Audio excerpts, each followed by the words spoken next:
14 اکتبر سال 2006 تولد شدم در بیمارستان یکم قدم. تحت نظارت دکترها بودم. خوب وضعیتشون خوب بود. محمد کمتر وضعیتش مزمن‌تر بود. تحت نظارت دکترها بودم. بعد از 11 روز جواب شدم از مدرسه خانه آمدیم. وقتی اینو تولد شدم در خونه سرخشتمانه بودم. خیلی سخت بود تربیهشون. 3 نفر در یک جا. تربیهشون، خورد و خوراکشون بسیار سخت بود زندگیمونم.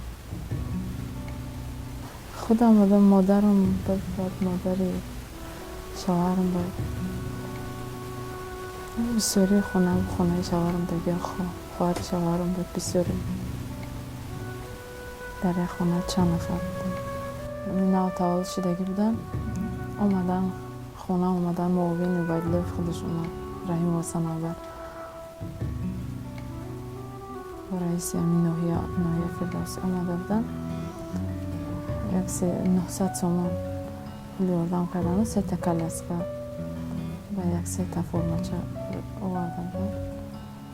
هوای پولی هوای روی کردگی رو خیلی ما رفتیم برای اینو شیر خریدیم و تو چند روز رو نبرد دیگه. نه از طرف ناحیه این چیزا یکم یاردمش نشد.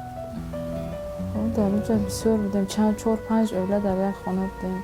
یک خانه میده بود، مثلا با 5 تا فرزندم در اونجا بود. خودم شوهرم نمیشد، کودکان کلان شدن دیگه، همه در یک جا نمیشد. دیگه از سال 2009 ما برام از من خانه پدر شوهرم کوارتیرم دیم. چند جا کوارتیره اینجا، چند جا کوارتیره شدیم. اومدیم باز شوهر من مزش نیست. چند وقت شد، 3-4 سال شده است. و 2 سال اخیر فقط برنیسه داریم. دختران فرندگی استراحتی کامل داشته باشن، نباید تمام اونجا کار کنه و خود من کار نمیکنم. شوهر من که نمیتونم کار کنم. زندگی رو هم خشت بارو یادم میکنم. کمکم خشت بارو.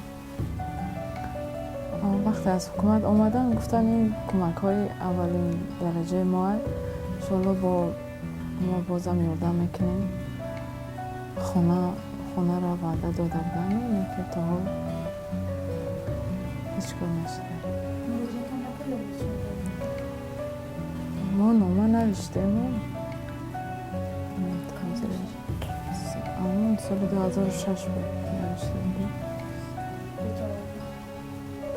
جواب دادن و گفتم باید در نوبت بایستیم. 8 سال شد ما در نوبتیم. اینا هم صنف 2 میخونن. 8 سال شد در نوبتیم. تا حال ندادیم. حضور همین میخوام یک خانه داشته باشیم که باید این فرزنده و کمتر شرایط خوب داشته باشم. تو وطن از دلها میبرارم، وطن آدم را میکند آدم. بال پری کس وطن میباشد، بخت آوری کس وطن میباشد. تو بختیاری این نسل آزاد، تو وطن داری زیبا آباد. بگرفته از او تو را در آغوش، اما نکن تو هرگز فراموش. فرزند جان باش بر وطن خویش، هم پاسبان باش بر وطن خویش.